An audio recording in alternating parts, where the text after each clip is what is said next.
grabando, pero todavía no arrancó la grabación. Avisa. Ahí está grabando. Bueno. Ahí va, profe. Muy bien. Buenas tardes a todos mis queridos alumnos del ciclo básico común. ¿Qué vamos a ver hoy? Un tema muy importante que se llama las normas injustas. Vamos a arrancar con una introducción. Normalmente cuando uno empieza a estudiar Derecho, ustedes, como me pasó en su momento a mí, era impensable, no sé si les pasa a ustedes ahora, ¿no? Era impensable, por ahí ustedes ahora lo tienen más en claro. En mi época no existían estos medios de comunicación. Ustedes piensen que yo me recibí en el año 90. Creo que recién estaban iniciando los celulares, así que era una cosa de locos, ¿no? Y cuando yo cursaba en la Universidad de Buenos Aires, en la Facultad de Derecho, Derecho Constitucional o Derecho Civil, y los profesores me enseñaban que el derecho es un conjunto de normas obligatorias, generales y justas. A mí me quedaba la duda, porque en general no lo explicaban, ¿qué es una norma justa? O lo contrario, ¿cuándo una norma es injusta?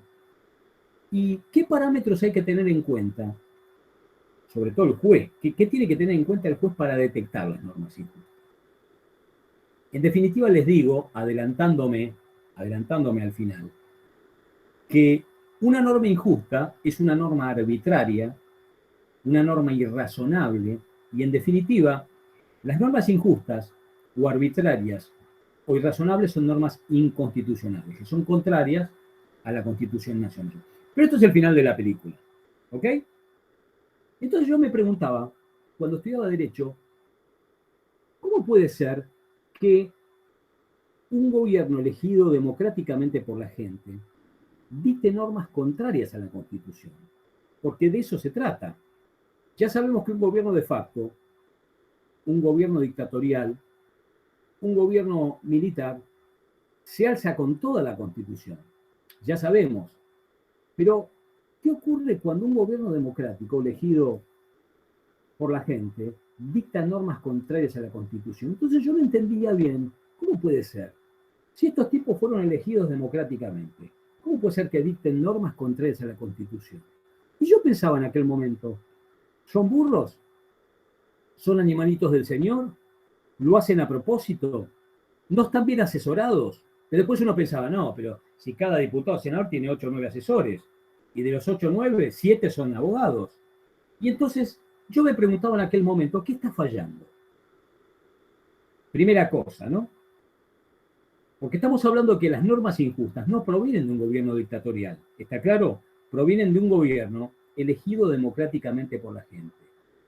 Y acá va a estar la tarea de ustedes el día de mañana. Cuando venga un cliente y le diga, doctor, doctora, tengo que cumplir con esta ley que vulnera mi derecho a la libertad, mi intimidad, mi privacidad, mi derecho a la imagen, mi propiedad, tengo que cumplir con esta ley. ¿Y ustedes qué le van a decir? Sí, por supuesto, tiene que cumplir con la ley. ¿Por qué? Porque el único caso en donde uno puede negarse a cumplir con una ley es cuando uno logra que un juez la declare inconstitucional. No existe esto de la rebelión contra la ley. ¿Se comprende? Si no nos gusta la ley, la tenemos que cambiar. Por medio de nuestros diputados o nuestros senadores. Si no logramos eso, bueno, tenemos la vía judicial siempre a disposición para tratar de que un juez la declare inconstitucional. ¿Me van siguiendo con esto? Esto es una pequeña introducción que yo les estoy haciendo. Entonces, sí, profe. Sí. Tengo una pregunta, pues está tocando un tema muy interesante. Si mal no recuerdo, corríjame, no me acuerdo, creo que el artículo 21 de la Constitución, digamos, dice que, digamos, cuando se ve atacada la democracia de alguna forma, el pueblo está incluso digamos, tiene la potestad, por así decirlo, de levantarse en armas, dice ahí. Sí, para digamos, alzarse contra la agresión, exactamente. Claro. Y si hay una norma justamente inconstitucional que va contra nuestros derechos fundamentales o contra cualquier derecho de la Constitución, sí. Digamos, eso está, digamos, el artículo ese nos permite levantarnos en armas. Sé que es muy extremo, ¿no? Pero tengo esa duda. Mirá, esto sería como que estás viendo una hormiguita en tu casa caminando por un desfiladero ahí por la cornisa y agarras un bazooka y le tiras un bazucazo, ¿no? O pedís ataque aéreo, de los aviones, ¿no? Sería exactamente lo mismo. No, claro, sería exagerado. No, porque ese es el tema de cuando hay un atentado contra la democracia. Acá, ¿qué es lo que está ocurriendo acá? Está ocurriendo que vos tenés un decreto del presidente de la Nación, una ordenanza municipal, una ley del Congreso, una resolución del Ministerio que está restringiendo en demasía o está violando un derecho constitucional o una garantía constitucional. Entonces, ¿cuál es el remedio que tenemos las personas? Acudir al Poder Judicial. Esto se acuerdan que yo se los dije en algún momento, no sé si la primera o la segunda clase. El último refugio de nuestros derechos no es el Poder Legislativo, no es el Poder Ejecutivo, es el Poder Judicial. ¿Por qué? Porque cuando ustedes tienen un problema, qué sé yo, de un contrato, no les cumplieron un contrato, ¿a quién le van a reclamar? ¿Al presidente de la Nación? ¿Al Poder Legislativo? No, van a un juez. Le dicen, señor juez, mire, esta persona no me cumplió el contrato. Por favor, obríguelo a cumplir o a que me pague daños y perjuicios. Cuando ustedes tienen un progenitor que no cumple con los alimentos, ¿a quién le van a reclamar? Al juez. Al juez. Cuando tienen un problema de rectificación de nombre o de partida, ¿a quién se lo van a pedir? Al juez. Es decir, que siempre el Poder Judicial es el último refugio de nuestros derechos constitucionales, o si ustedes quieren, de nuestros derechos humanos. Pero acá no está en juego la democracia, eso es lo que quiero que entiendan. Y que un gobierno democrático dicte normas contrarias a la Constitución, parece de locos, ¿no? Si yo se los planteo de esta manera, ustedes dirán, pero no, es una cosa increíble esto. Pero ¿pasa o no pasa? ¿Ustedes qué opinan? Esto sin hacer, vuelvo a repetir lo que les dije en las primeras clases, sin hacer un juicio de valor y sin hablar de un gobierno de otro color político, porque todos han repetido los mismos horrores jurídicos. Pero la pregunta es, ¿pero estos muchachos no tienen abogados? Sí, los tienen. ¿Y entonces por qué dictan normas injustas? Ojo, ustedes se estarán preguntando, bueno, ¿qué es una norma injusta? Ya vamos a ver qué es una norma injusta. El final de la película es que la norma injusta es una norma contraria a la Constitución o contraria a los pactos de derechos humanos. Que este es el final del tema. ¿Está claro? Pero cuando estamos analizando estas cuestiones, yo les dije, yo les voy a enseñar todo lo que vamos a ver desde el punto de vista del derecho, no desde el punto de vista de la política, que a mí no me interesa, que es importante para la vida, ¿no? De todos nosotros. Pero mi función acá es ser docente universitario de derecho, no docente de ciencias políticas. ¿Se comprende esto?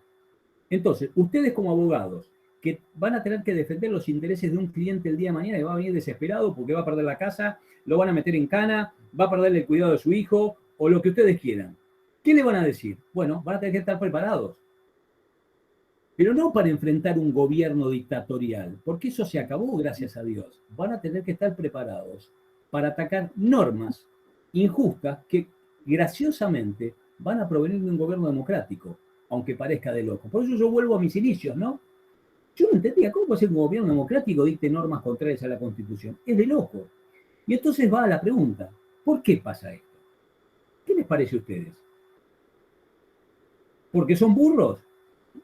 No sé. Mirá, mire, profe, yo creo que boludos no son, así diciéndolo bien burdo, tienen pleno conocimiento de lo que... Pavotes, ¿no? Vamos a utilizar un sinónimo. Pavotes. Dale, está bien. Son unos pavotes, no. Son unos pavotes que no son pavotes, digo, y saben que lo que hacen no está bien, o son justamente normas injustas. Por ahí lo hacen por conveniencia.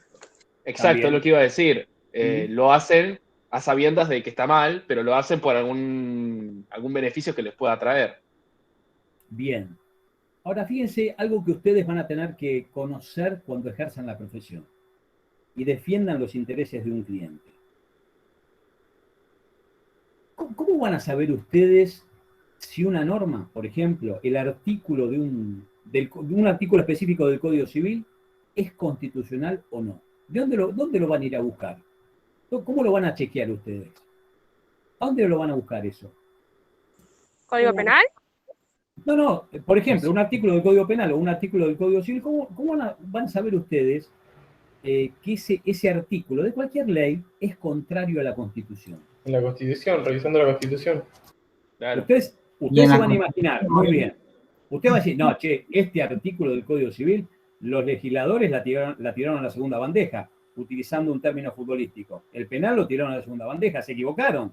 Vieron la Constitución. Muy bien, pero esa es la opinión de ustedes. Pero ¿a dónde tienen que ir a buscar para tener la certeza? Tiene algunos fallos. Exactamente, a los fallos. Y cuanto más alto sea el tribunal al que ustedes recurran, más solidez va a tener la fundamentación que ustedes van a hacer en sede judicial. No es lo mismo un fallo de un juez de primera instancia que un fallo de una Cámara o un fallo de la Corte Suprema de Justicia de la Nación. ¿Por qué? Porque los fallos de la Corte Suprema de Justicia de la Nación es el tribunal máximo del país. ¿Se entiende? Entonces, el día de mañana, cuando ustedes estén litigando y encuentren un fallo de la Corte que sea favorable a los intereses de su cliente, ¿qué van a decir ustedes? Y prácticamente me salvé, van a decir. Porque están arriba del caballo del comisario. Porque en definitiva... Perdón, profe. Ya estoy, aguántame. Porque en definitiva, la última palabra la tiene la Corte, ¿no? Es decir, que la Corte ya fijó posición con respecto a ese tema. Entonces, normalmente los jueces inferiores siguen la tendencia de la Corte Suprema de Justicia de la Nación. Pero no siempre. Y de esto ya vamos a volver cuando veamos control de constitucionalidad y cuando veamos el tema de la jurisprudencia. Sí, ¿quién me había preguntado algo? Perdón. Yo, profe, algo que no tengo bien claro. ¿Quién elige a los jueces de la Corte Suprema? Eso ya lo vamos a ver más adelante, no me quiero ir. Acuérdense que en el gobierno de Macri se dictó un decreto designando a los jueces de la Corte. ¿Se acuerdan que esto se los comenté yo? Sí. Pero ¿por qué lo vuelvo a comentar? No porque yo me ensañe contra ese gobierno. Yo no me ensaño con ningún gobierno. Me ensaño contra las injusticias y me ensaño contra las burradas. Claro, sí, constitucional. Bueno, no hay ninguna duda. La pregunta es, los jueces de la Corte tienen una designación especial y los jueces de otras instancias también se designan de otra manera, que ya lo van a ver en derecho constitucional. Los jueces de la Corte, obviamente, tienen que pasar por otro proceso distinto al Consejo de la Magistratura. Pero no me quiero poner a hablar de esto ahora, porque si no los voy a matar. ¿Ok? Normalmente un juez, a los jueces de la Corte lo designan el presidente con acuerdo del Senado, hay que hacer un pliego, hay que analizar los antecedentes. Si yo quiero ser juez de primera instancia, o juez de Cámara, me designa el Consejo de la Magistratura, hay que dar un examen, el examen que dan los candidatos a jueces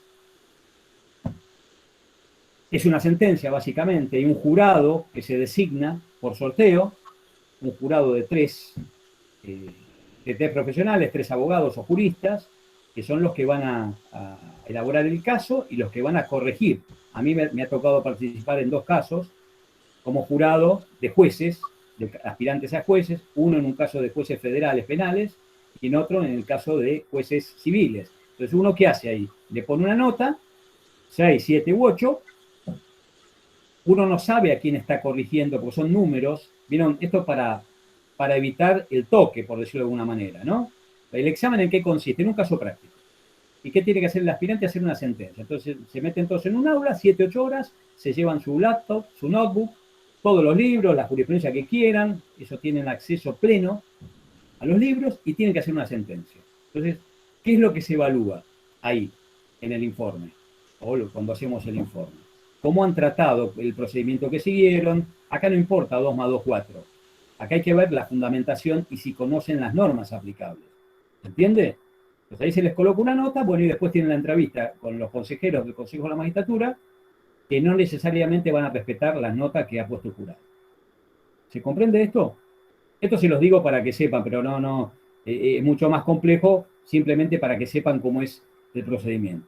Hay una serie de puntos que tiene el aspirante, a ver si tiene obras escritas, si ya integra el Poder Judicial, si es titular de cátedra, si es adjunto, si es por concurso, si es regular, etcétera, etcétera, etcétera. ¿Se entiende esto? Claro, tiene una serie de requisitos también, profesor, para ser juez, y dependiendo a qué va a ser juez federal o no. Sí, en realidad vos tenés que ser abogado, con tantos años de ejercicio de la profesión y punto. Lo que pasa es que si vos no tenés obras publicadas, no tenés puntos extras, ¿no? Vas a quedar abajo. Por más que saques 10 en la prueba de oposición, la prueba de oposición es el examen, ¿no? Vos sacás 10 ahí, y por ahí no vas a quedar en las ternas que elige el Poder Ejecutivo. ¿Y cómo, ¿Y cómo se gana punto? Y por ¿A qué hace artículos, referencia? Porque por ejemplo, si bien- por ejemplo, Lucas, si vos laburaste en la justicia, si sos profesor en la Facultad de Derecho, si has dado clases de posgrado, si tenés libros publicados, artículos de doctrina, todo eso te va sumando puntos. Es lo mismo que en el caso nuestro, para profesores adjuntos en la Facultad de Derecho. Yo he tenido que dar un concurso hace muchos años. ¿eh? Y yo les digo, la prueba de oposición es el oral, donde vos tenés 20 minutos para exponer ante un jurado de 3 jueces, son 3 catedráticos, uno puede ser de extranjero, 2 nacionales, y bueno, y ahí te ponen una nota, pero después se evalúan otras cosas. Las obras publicadas, si fuiste jurado en otros concursos, y qué sé yo. Bueno, otras cosas.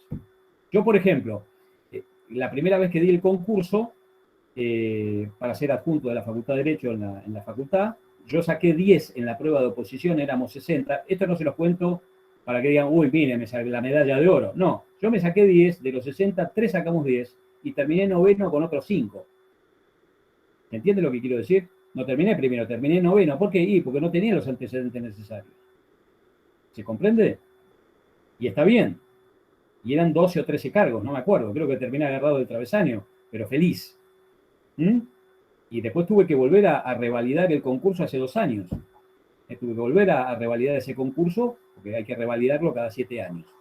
Pero bueno, lo que les quiero decir es que se tienen en cuenta muchas cosas. Pero bueno, esto lo voy a dejar para otro momento porque no quiero irme del tema de las normas injustas. ¿Ok, Lucas? Entonces, ustedes tienen que estar preparados para este nuevo siglo, ¿no? ¿Cómo van a hacer ustedes para defender los intereses de un cliente? Y algo que yo no comprendía en su momento, o tardé en comprender, ¿cómo puede ser que un gobierno democrático dicte normas contrarias a la Constitución? Los motivos se los dejo a ustedes, porque quiero que piensen a ver si es por desconocimiento, si es a propósito, o es que acaso los políticos piensan, a mí me votaron para hacer esto y yo lo voy a hacer.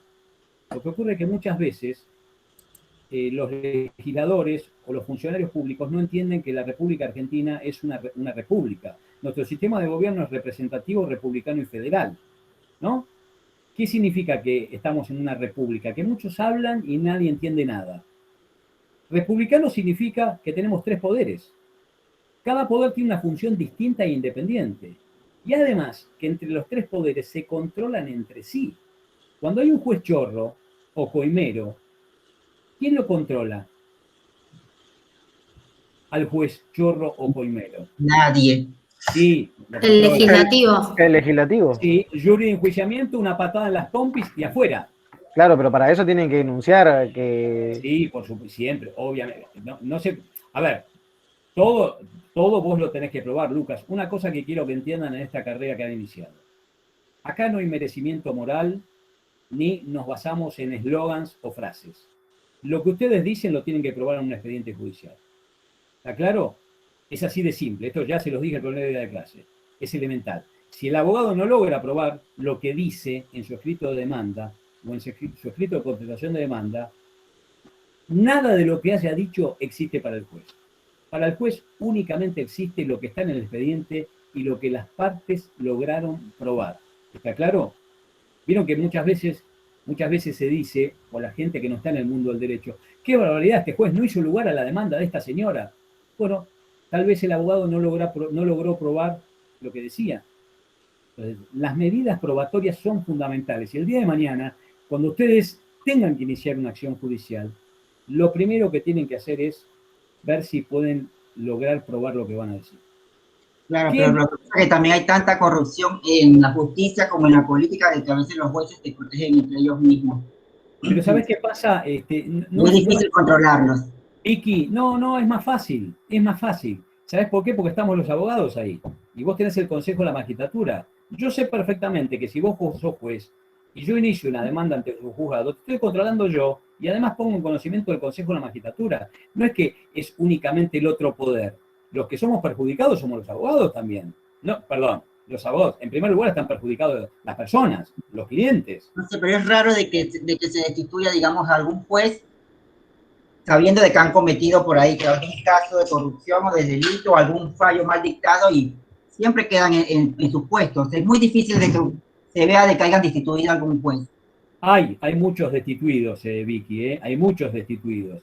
Y además, una cosa es... Por lo menos conocidos yo no los tengo en cuenta. Hay muchos, lo que pasa es que nosotros... No hace mucho hubo un juicio de enjuiciamiento en Misiones, Sí, pero, a en ver, Iguazú. una cosa que quiero que entiendan. Nosotros nos manejamos con la Corte Suprema y la Justicia Federal, que ahí es donde está el problema. Y ustedes no van a tener un problema con un juez penal de primera instancia, ordinario, no van a tener problemas con un juez laboral de primera instancia, no van a tener problemas con un juez civil de primera instancia. Puede haber algún caso, yo he conocido algunos casos, pero el foco está en algunos fueros, y esto lo van a ver ya cuando cursen Derecho Procesal el día de mañana.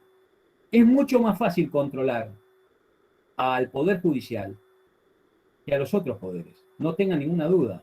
¿Por qué? Porque estamos nosotros los abogados, que somos muchos, muchos y muchos. Y además, porque un juez dicta una sentencia, pero después tenemos la Cámara de Apelación, tenemos las instancias superiores. ¿Se comprende lo que quiero decir? Pero yo cuando apelo una sentencia, yo le estoy dando con un caño a esa sentencia. Y acá no se trata de masacrar al juez porque tiene una opinión diferente. Para nada. Ustedes saben, en derecho 2 más 2, ¿cuánto da? 4, puede dar 5, puede dar 25 o 300. El tema es que la sentencia sea arbitraria. Ahí está la cuestión. Una sentencia arbitraria es una sentencia inconstitucional, que es lo que vamos a ver acá. Porque acá el título de la clase de hoy es, o son las normas injustas. Una sentencia también puede ser injusta. Y una sentencia injusta es una sentencia inconstitucional, que tiene que ser descalificada y revocada. ¿Se entiende lo que quiero decir? Es mucho más fácil controlar a un juez que controlar a un político, no tengan ninguna duda.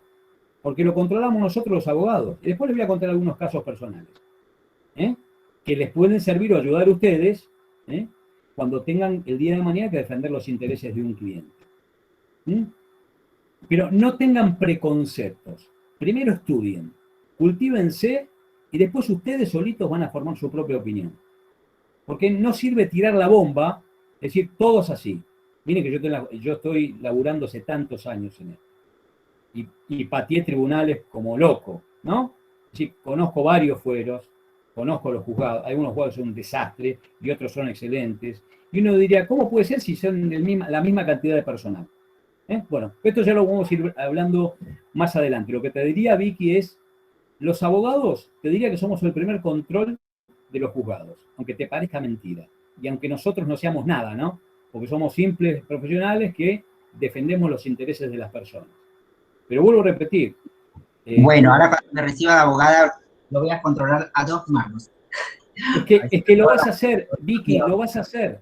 Y vas a ver que vos vas a tener una sentencia en contra, que vas a decir, pero este juez, ¿cómo me dictó esta sentencia? Está loco, se tomó 2 botellas de whisky.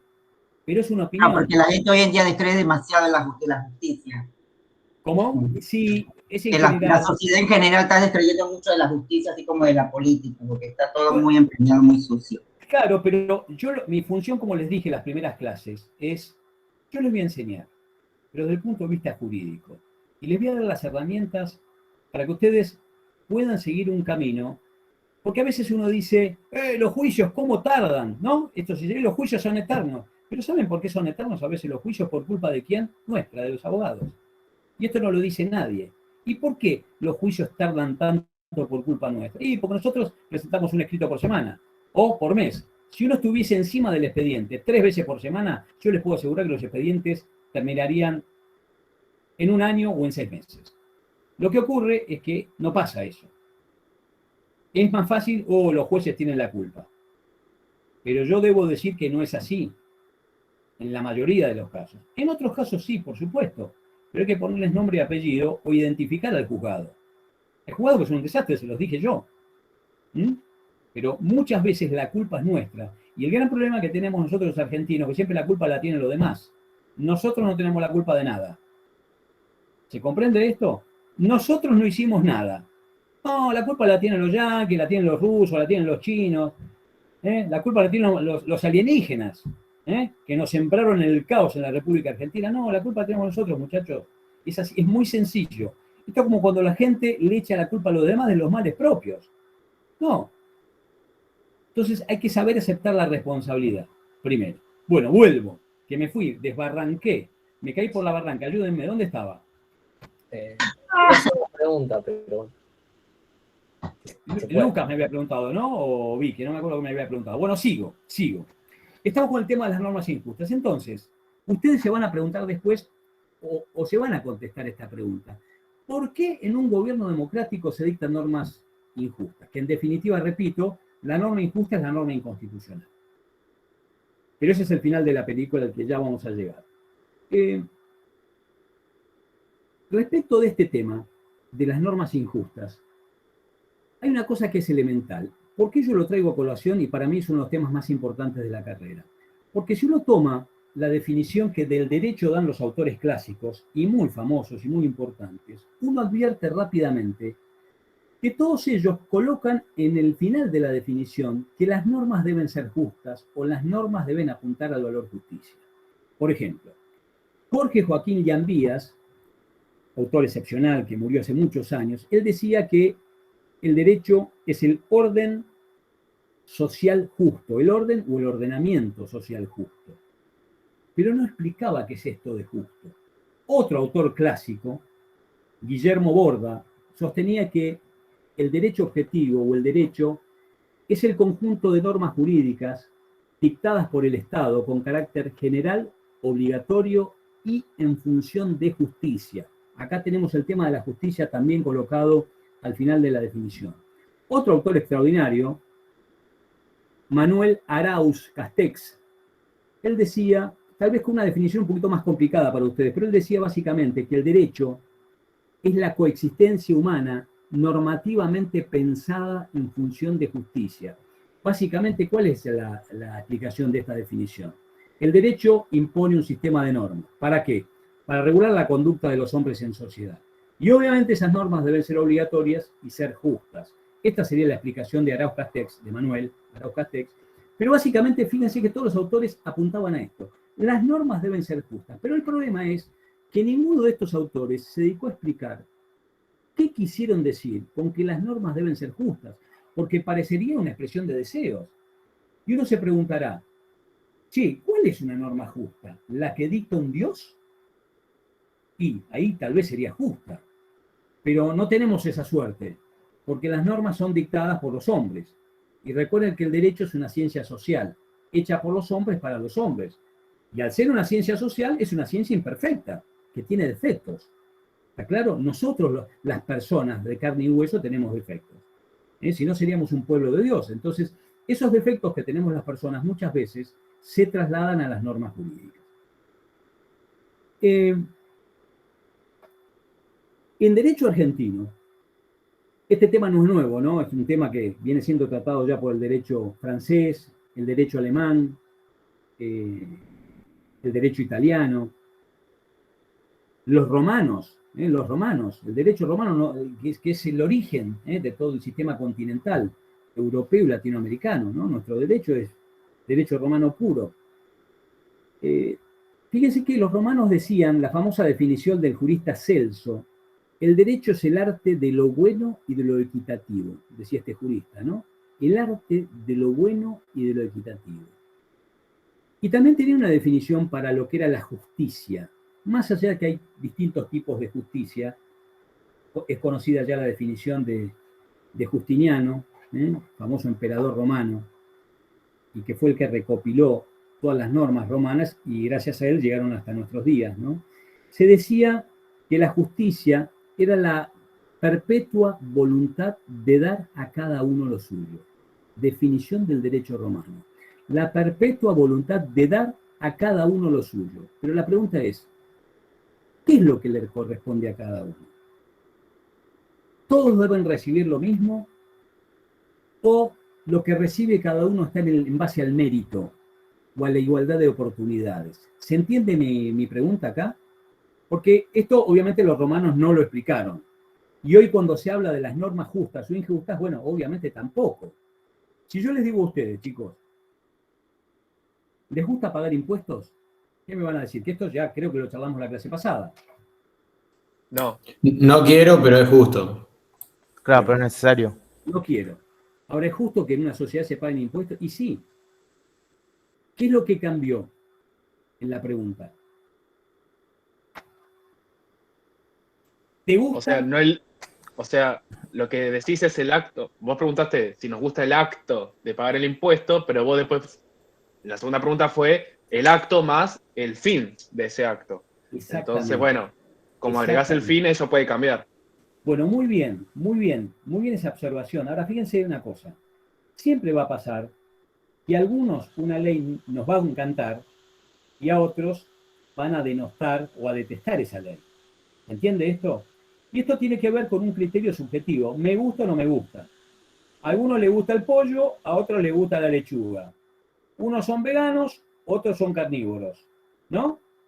Unos son cristianos y otros son adventistas del séptimo día. No lo sé. Pero acá lo que hay que desterrar o sacar de arriba de la mesa para detectar las normas injustas es el criterio subjetivo. ¿Me gusta o no me gusta? ¿Por qué? Porque si no, no vamos a llegar a un buen puerto, a un buen resultado. Entonces, ¿de qué se trata esto? De tratar de encontrar un criterio objetivo para todos los casos que le permita a los jueces detectar cuándo una norma es justa y cuándo una norma es injusta. O básicamente, cuándo una norma es injusta. Y acá se me está ocurriendo, ¿no? ¿Para qué son los antivirus de los programas de software? Para que no te entre virus.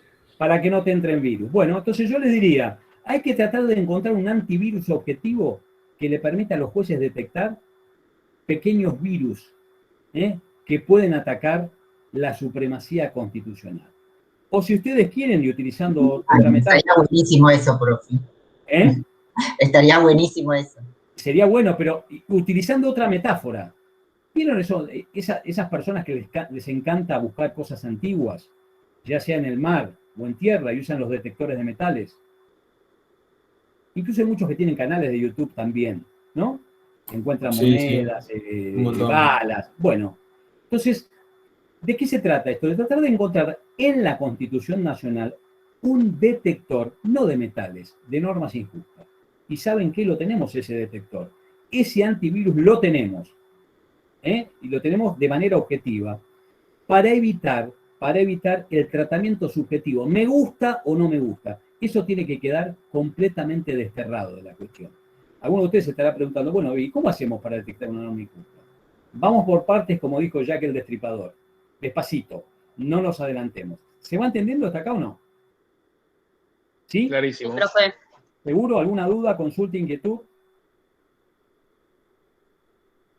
No, bien por ahora.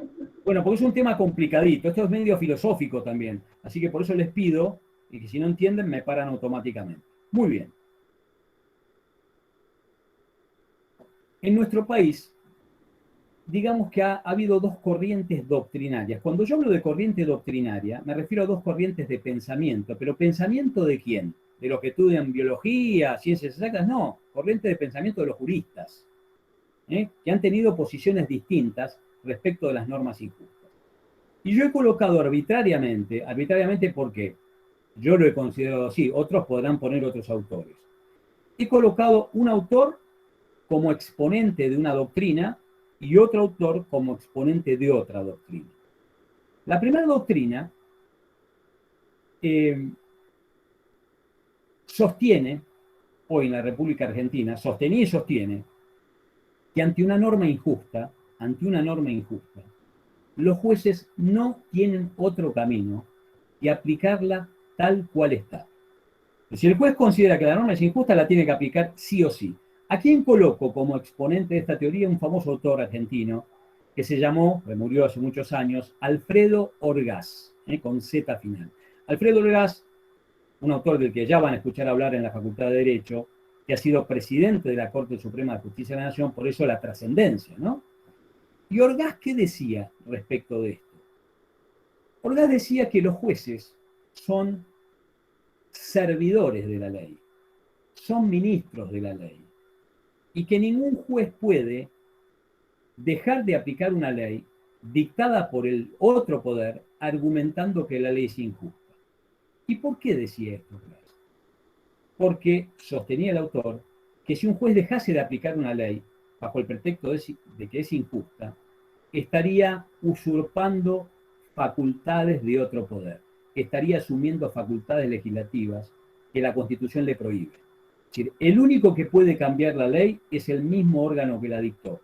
Si estamos hablando de una ley del Congreso, es el Congreso el único que puede cambiar la ley injusta.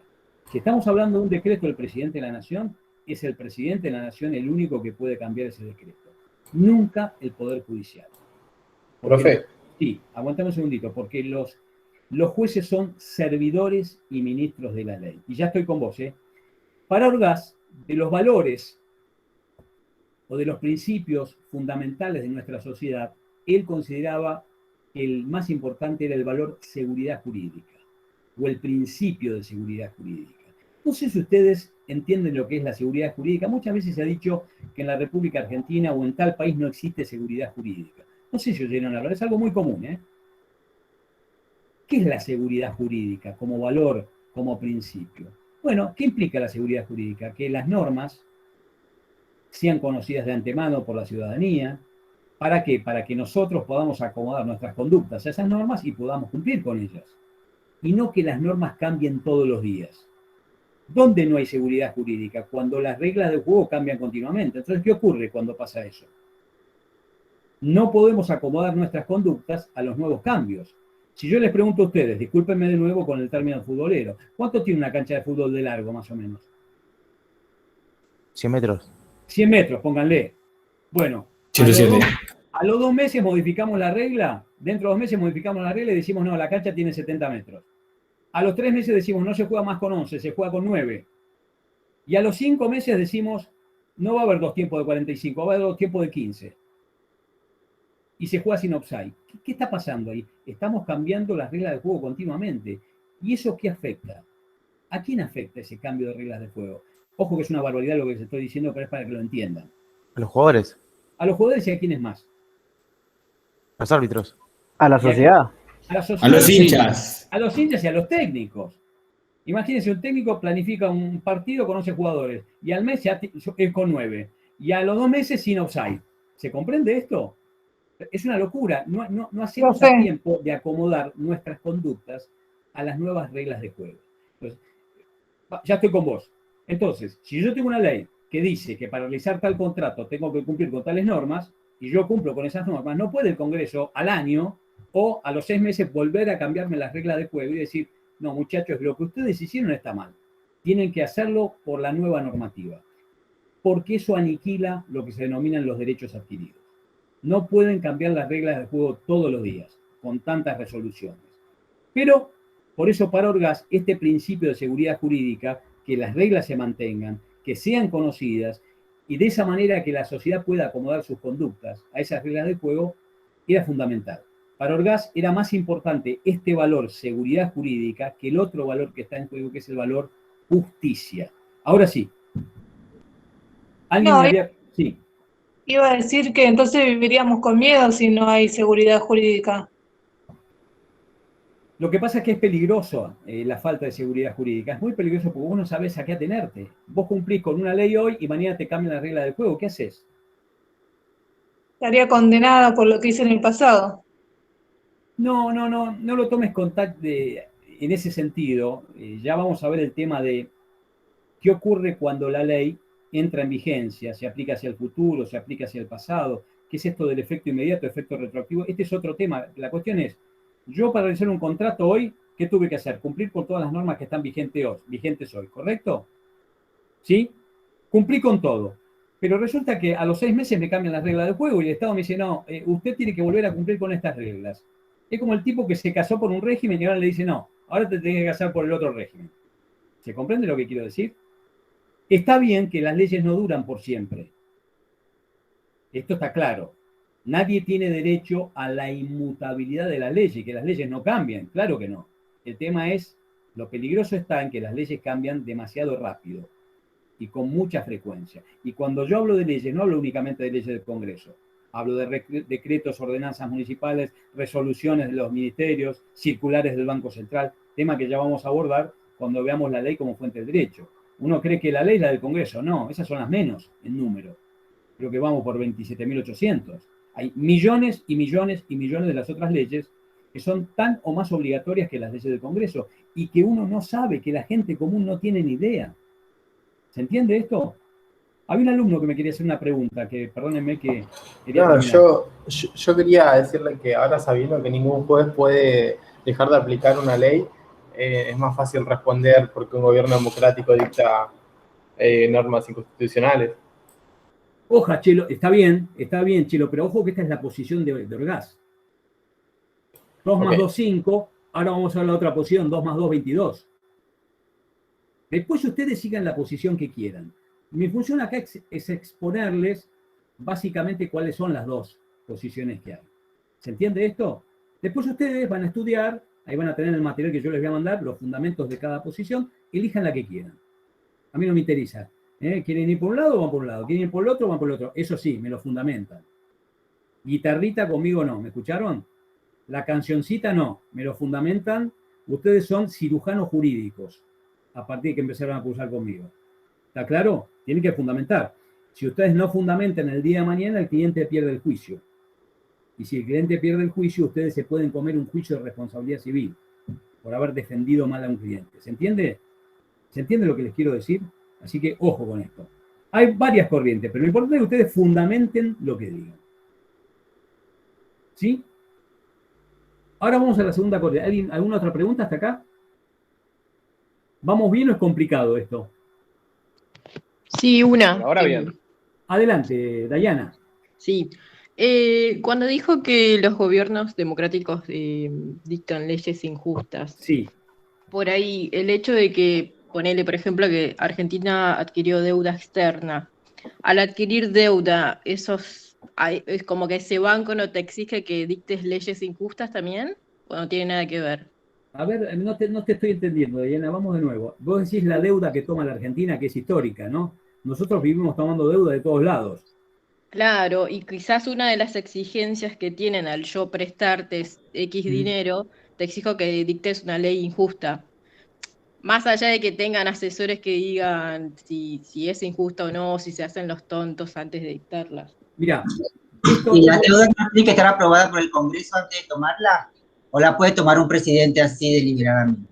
No, el Congreso, eso es facultad exclusiva del Congreso también. Es facultad exclusiva del Congreso, pero quiero aclararles algo. ¿Ustedes creen que los gobiernos son tontos? Ah, bueno, porque no sé, a veces veo que se Perdónenme, toman deudas y no pasan por el Congreso. ¿ustedes creen que tipos que están en la política hace 30 años son tontos? No, ¿no es cierto? Entonces, Porque a veces se toman deudas y no se pasa por el Congreso. Habría que preguntarle a los políticos por qué hacen eso, ¿no? Pero no tiene que ver con el tema que estamos tratando, no tiene que ver con eso. La pregunta es, ¿por qué Argentina toma deuda? ¿Para qué? Ustedes, ¿por qué sacan un préstamo? Un país es como una casa, ¿eh? Así de simple. Pero ¿cuál es la diferencia? Que si yo me tomo un préstamo y no lo pago, me jorobo yo. Si el país toma un préstamo y no lo paga, nos jorobamos todos. La pregunta es, ¿por qué se toma deuda? ¿Para qué se toma deuda si tenemos un país con la presión tributaria más alta del mundo? Respondan ustedes. Administración, por malas administraciones. Eso es una cuestión política que lo van a resolver ustedes, que a mí no me interesa ahora.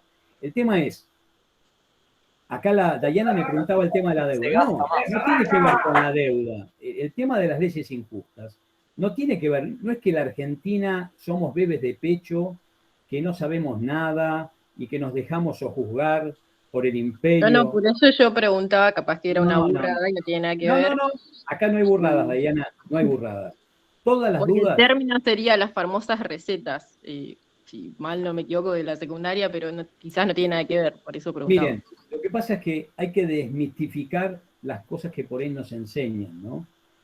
Acá nos dicen, la Argentina toma deuda, pero esto no es de ahora, estoy hablando desde el gobierno militar que toma deuda, desde antes también, la deuda no viene de ahora. Pero la primera deuda de la Argentina la tomó Bernardino de Rivadavia, dato histórico. Bueno, imagínense, la pregunta es, ¿por qué los gobiernos toman deuda? Ahora, ustedes me podrán decir, bueno, no me quiero meter en este tema porque me voy, simplemente, ustedes en su casa toman un préstamo, ¿para qué? quieren arreglar el baño que se les hizo bolsa, quieren cambiar el auto, quieren arreglar el techo que está lleno de humedad, ¿no? Por ejemplo, ¿sí? O piden un préstamo para irse de viaje. ¿De qué depende? Y depende de los gustos y las necesidades de ustedes. Ahora, un Estado, pregúntense ustedes si no lo vamos a ver acá porque no me interesa, ¿para qué pide deuda? ¿Para qué pide un préstamo? No sé. Bueno, ¿por qué vivimos en deuda permanente la República Argentina? ¿Y por qué nosotros laburamos 6 meses para pagar impuestos? De 6 meses que laburamos para el Estado, otros 6 meses para nosotros. Es una cosa increíble. Y esto es histórico, no es de ahora, esto es histórico. Pero no nos damos cuenta. Supervisen el recibo de sueldo de ustedes, supervisen las facturas que pagamos de luz, gas, agua, todo lo que ustedes quieran. Y se van a dar cuenta. Y esto toca a todos, y sobre todo toca a las personas más necesitadas, aunque parezca joda lo que les estoy diciendo. Pero esto es histórico. Entonces, yo no identificaría el tema de las normas injustas con la deuda. La Argentina tomó deuda, sí, bueno, flaco, tomaste deuda, tenés que pagar la deuda, es así de simple. ¿Qué pasa si nosotros tomamos un préstamo y no le pagamos al banco? Perdés tu patrimonio. ¿Qué hace el banco? Nos embarga. O el prestamista, que ustedes quieran. Embarga el sueldo. No se intima. Primero no se intima. Y aparte No te te cobra intereses. Bueno, A medida que lo vas pagando, te va cobrando intereses. Bueno. Te puede llegar a embargar. Bueno, nos fusilan, pero cuando uno toma un préstamo, uno firma un contrato. Nadie nos pone un revuelo en la cabeza para tomar un préstamo. Porque acá parecería ser otra cosa que me tienen cansado los políticos, ¿no? Cuando uno toma un préstamo, los buitres, Flaco, ¿para qué vas a pedir un préstamo? ¿Sos tontón? ¿Sos un pavotón? ¿Para qué tomas deuda? ¿Vos solo te metés la cabeza en la boca del lobo? ¿Se entiende lo que quiero decir? Si yo tomo un préstamo en el banco, yo firmo un contrato. Y el contrato es ley para las partes. A menos que no se viole el orden público o la Constitución. Y esto lo vamos a ver acá. Entonces, las normas injustas no tienen que ver con esto. Por eso no quiero meterme en este tema, eso se los dejo a ustedes. La pregunta sería, ¿por qué los gobiernos democráticos dictan normas injustas o arbitrarias que en definitiva son contrarias a la Constitución? ¿No saben o sí saben y lo hacen a propósito? ¿Son burros? Se los dejo a ustedes. Lo cierto es que ustedes van a tener que luchar contra esto para defender los intereses de un cliente el día de mañana. ¿Se comprende lo que quiero decir? Es una cuestión muy sencilla, ¿eh? Van a tener que atacar. ¿Y a qué voy? Estaba hablando de que una de las características de nuestro sistema de gobierno es que es una república. 3 poderes con funciones distintas, cada poder se controla entre sí, y normalmente un político que dice, a mí me votaron para hacer tal cosa, entonces hacen tal cosa, arrasando la Constitución. No se dan cuenta que un político no puede hacer lo que quiere, porque hay un orden jerárquico de normas que tiene que respetar. ¿Se comprende esto? Un gobierno puede decir, me votó el 70% de la gente, entonces hago lo que quiero. No, flaco, no sé lo que querés. Tenés que cumplir la ley. Si no, vos llegaste a las urnas por vía democrática y te transformás en un tirano mientras estás ejerciendo el poder, si no respetás la Constitución. ¿Se comprende esto? Muchas veces yo digo esto, conocidos que están ahí, algún diputado, algún senador, y no digas eso. O cuando yo digo, por ejemplo, en la Facultad de Derecho, que el Estado nos viola durante 30 años, nos saca parte de nuestro sueldo, y después, cuando llega el momento de jubilarnos, hay que hacerle juicio al Estado para que nos devuelva algo de lo que nos sacó durante toda nuestra vida. Y me dicen mis queridos colegas de Derecho de la Seguridad Social, me dicen, Nicolás, vos no entendés nada de lo que es el derecho de la seguridad social. Mira, yo no entenderé nada, lo único que sé es lo que te estoy diciendo. Tengo que hacer juicio al Estado para que me pague algo de lo que me sacó, y encima el Estado me apela todas las sentencias. Y en el mejor de los casos, el jubilado cobra cuando está tomando el té con San Pedro en el más allá, o cuando está ensartado en el tridente abajo, en el infierno. Lo cierto es que se murió y no cobra. Ya estoy perdiendo los estribos, discúlpenme. Pero esta es la realidad. Entonces, para mí hay cosas que son elementales. Y tranquilícese, profe. Tenés que entender la solidaridad. No, flaco, no entiendo la solidaridad. La solidaridad con mi guita, no. Hacela con la tuya. Pero es lo que pasa con los jubilados, que viven miserablemente. ¿Se entiende lo que quiero decir? Bueno, y vuelvo porque me estoy desatando. No tomé la mediqueta hoy color salmón, perdónenme. Les pido 1000 disculpas. Bueno, ¿alguna duda hasta acá? Esta es la posición de Orgaz. Orgaz dice, lo más importante, el valor seguridad jurídica. Los jueces son servidores y ministros de la ley. Las injusticias de la ley la tiene que resolver el poder que la dictó. Los jueces no se pueden meter. Porque si el juez se mete a resolver la justicia o injusticia de la norma, está asumiendo o usurpando facultades del Poder Legislativo. ¿Se comprende este criterio? Esta es la primera posición, así a grandes rasgos, lo van a tener en el material. La segunda posición, y yo acá también he colocado un autor de manera caprichosa. Después ustedes verán, ahí van a tener citados muchos autores. He colocado dentro de la segunda posición a un jurista excepcional también que se llamó Germán Vidart Campos, un constitucionalista argentino de fama mundial, que seguramente ustedes van a estudiar por algún libro de él cuando empiecen a cursar en la Facultad de Derecho, sobre todo Derechos Humanos o Derecho Constitucional. Y él estaba en la posición, en la vereda de enfrente de la posición de Orgaz. ¿Por qué? Y a ver si me siguen. ¿Qué decía Germán Vidart Campos? Que los jueces, ¿qué jueces? Cualquier juez. Un juez de primera instancia, un juez de cámara, un juez de una corte provincial, un juez de la Corte Suprema de Justicia de la Nación, todos están facultados para no aplicar las leyes injustas. Muy bien, entonces uno se pregunta, bárbaro, ¿y por qué un juez está facultado para no aplicar una norma injusta? ¿Quién lo autoriza al juez a hacer eso? Es una pregunta para ustedes, ¿qué se imaginan? Los dejé congelados a todos. ¿Puede repetir la pregunta, por favor? Claro. ¿Quién faculta a un juez? ¿Por qué un juez, según la visión de Vidart Campos, de Germán Vidart Campos, esta segunda posición, está facultado a no aplicar en un expediente determinado una norma injusta? Por la ley natural, puede ser también por el tema de lo moral y lo ético. A ver, no te digo ni que sí ni que no, Damián. Fíjense, no importa que se equivoquen, chicos. La clase es para que nos equivoquemos todos. Porque hay ciertos valores morales que los jueces tendrían que tener, digamos, claros, y que entonces los aplicarían, y cuando ven algo que es injusto, a lo que serían esos valores morales naturales, lo aplicarían directamente diciendo, esto es injusto, más conociendo la Constitución. O sea. Muy bien, Damián. ¿A vos te parece que un juez podrá fundamentar una sentencia en la moral? Pregunta para todos. No, tiene que buscar también un principio constitucional. No. Claro. La moral no puede jugar ninguna cosa acá. ¿Me aguantan un segundito? Un segundito, aguánteme, perdónenme. Dale. Listo. Esa sentencia sería arbitraria si el juez fundase una resolución en la moral. ¿La moral es el derecho? No, son dos órdenes de conducta distintos. Está bien que la moral puede integrar el derecho o lo integra para muchos, pero son dos órdenes de conducta distintos. Pero está muy bien el fundamento que diste. Ahora, fíjense que lo que dice Vidart Campos es que ante una norma injusta, un juez está facultado a no aplicarla. ¿Y qué es lo que puede hacer y qué es lo que debe hacer? Declararla como a esa norma. Inconstitucional. Inconstitucional, exactamente. ¿Y por qué? Si un juez no va a aplicar una norma por considerarla injusta, tiene el deber de declararla inconstitucional. Y ahora bien, ¿cuál es esa facultad que tienen todos los jueces que les permite declarar una inconstitucionalidad? Es lo que se denomina el control de constitucionalidad de las leyes. No sé si alguna vez oyeron hablar de esto, seguramente lo van a ver en derecho constitucional, ¿no? ¿Qué es el control de constitucionalidad de las leyes que en nuestro sistema jurídico lo llevan a cabo todos los jueces? Cualquier juez, antes de dictar una sentencia, tiene la obligación de realizar este control.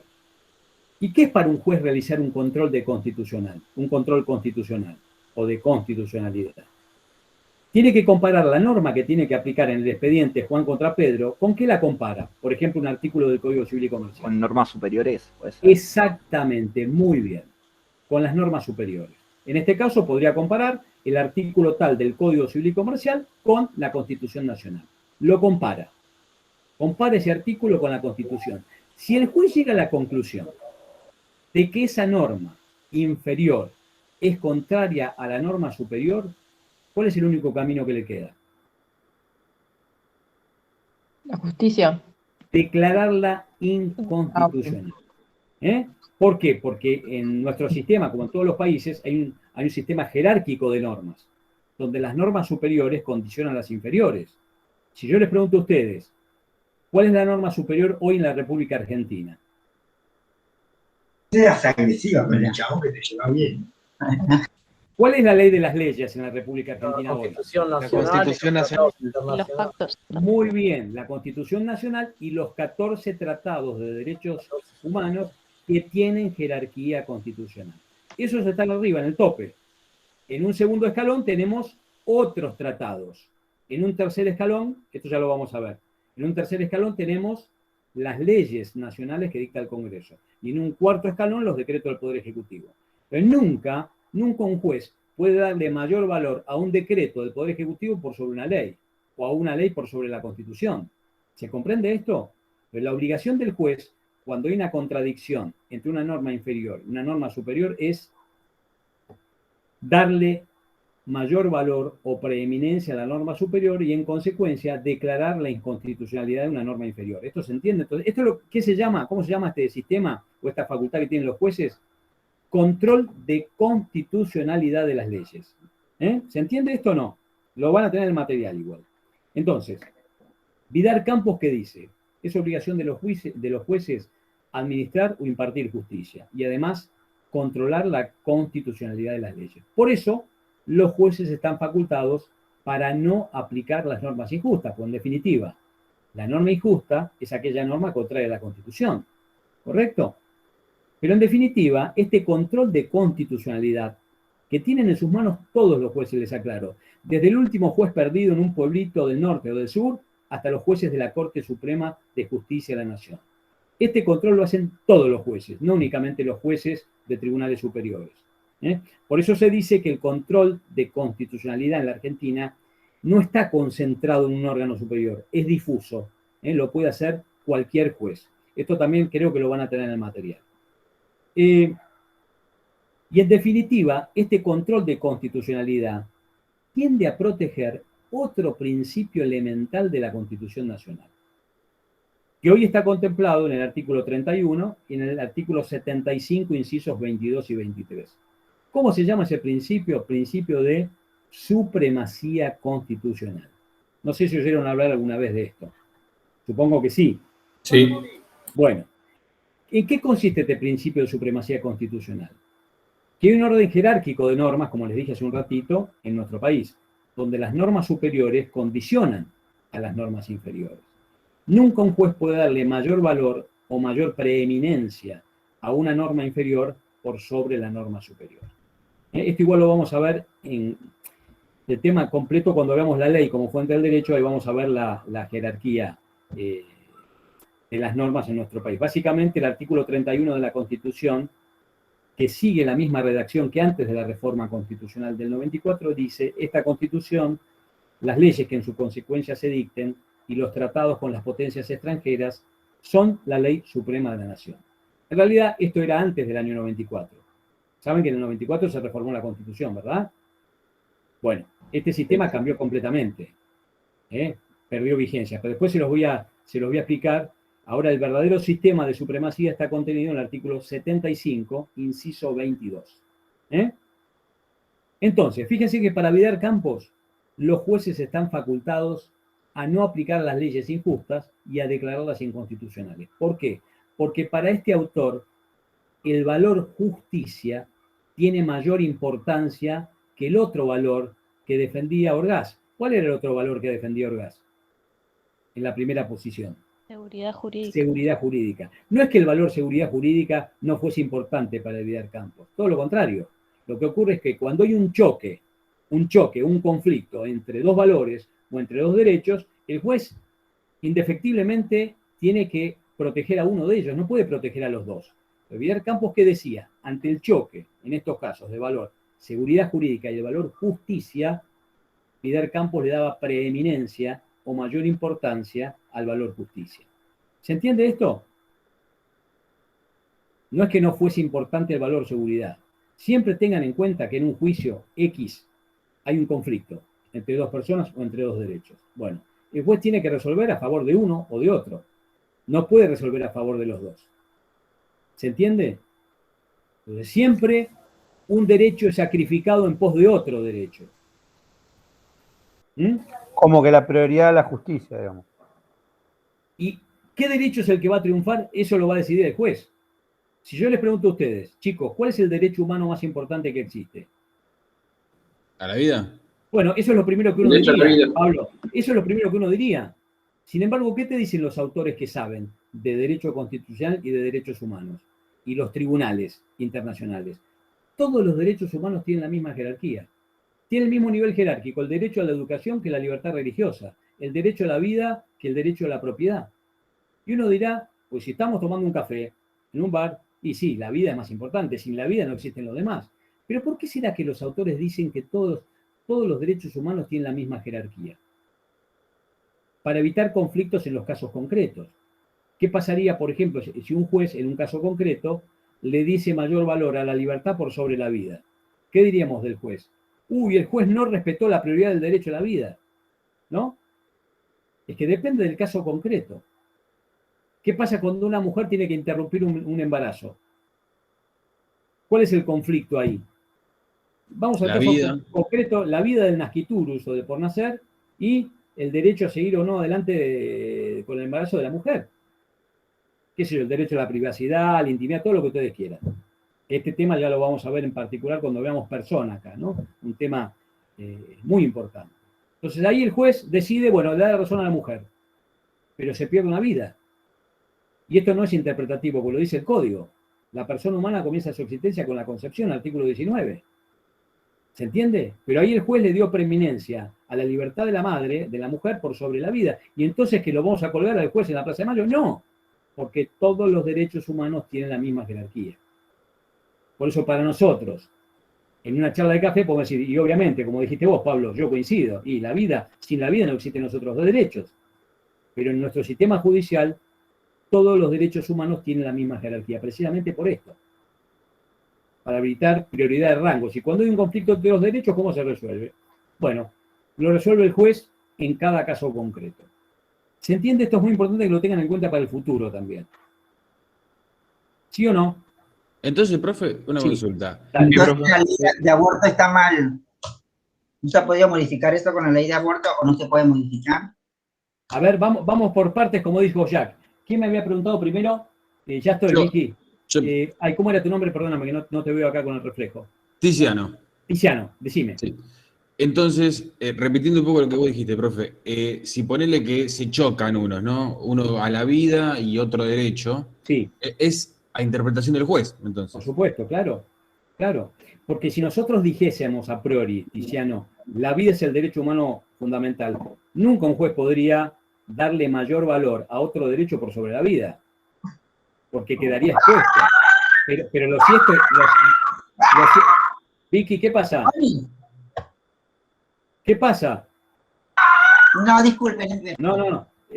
Cerra el micrófono, por favor. Entonces, el juez quedaría expuesto ahí, ¿entendés?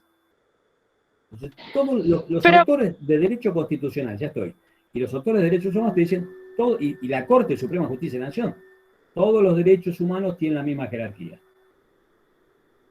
Entonces, ¿cómo se resuelve un conflicto entre ambos? Lo resuelve el juez en base a las circunstancias de cada caso. Y a las pruebas que aporten las partes, ¿no? Parte de la base de que son todos iguales. Sí, esto es elemental. Por más que uno pueda pensar, como dijo Pablo, ¿no? Y yo coincido, que la vida es el derecho por excelencia, sin duda. Pero esto no es lo que opinan los doctrinarios, ni es lo que opinan los tribunales. ¿Está claro? Precisamente para evitar esto.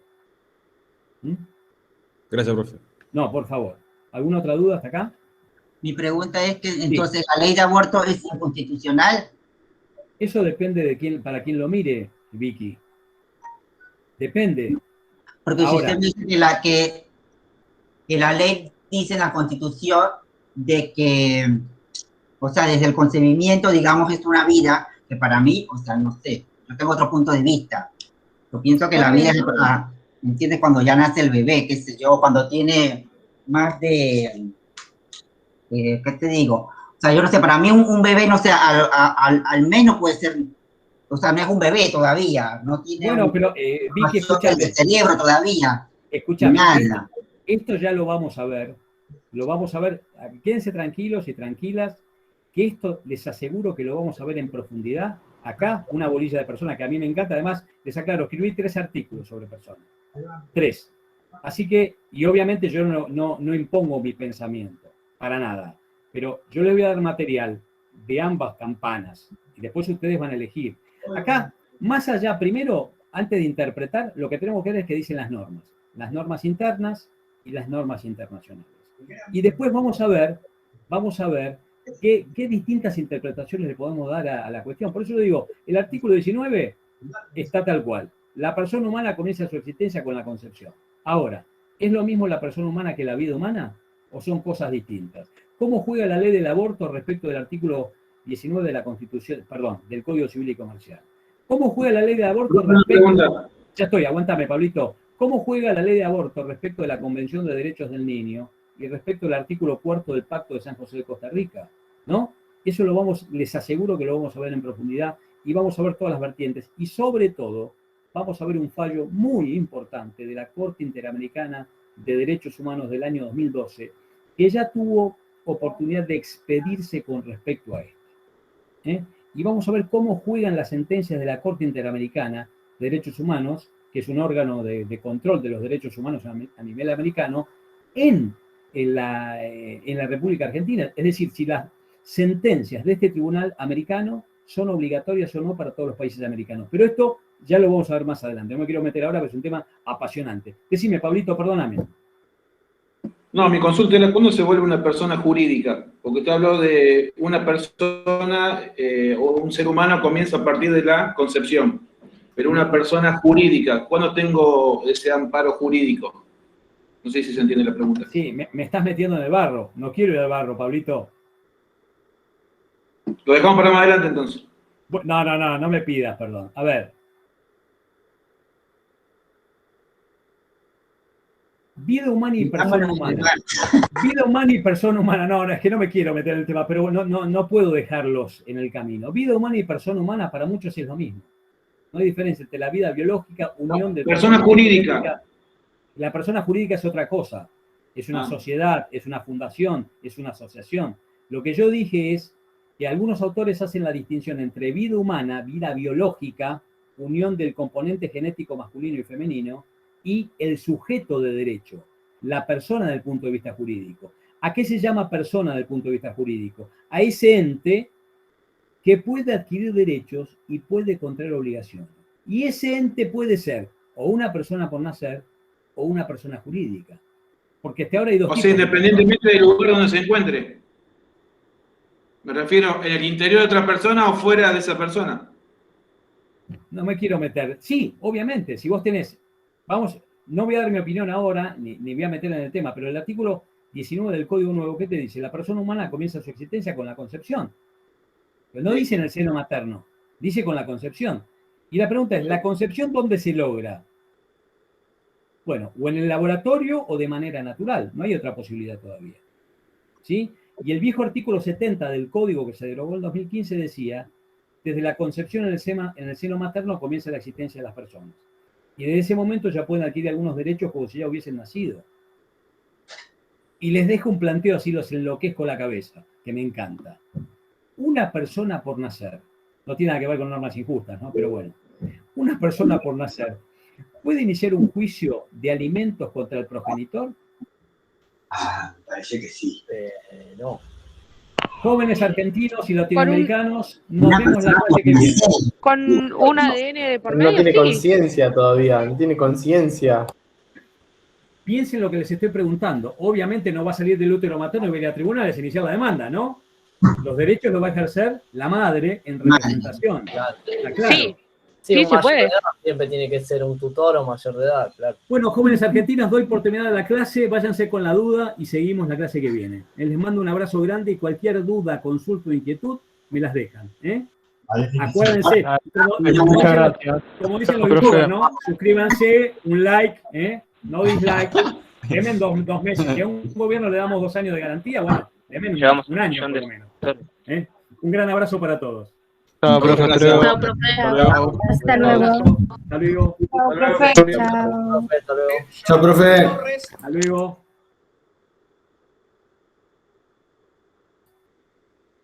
Profe.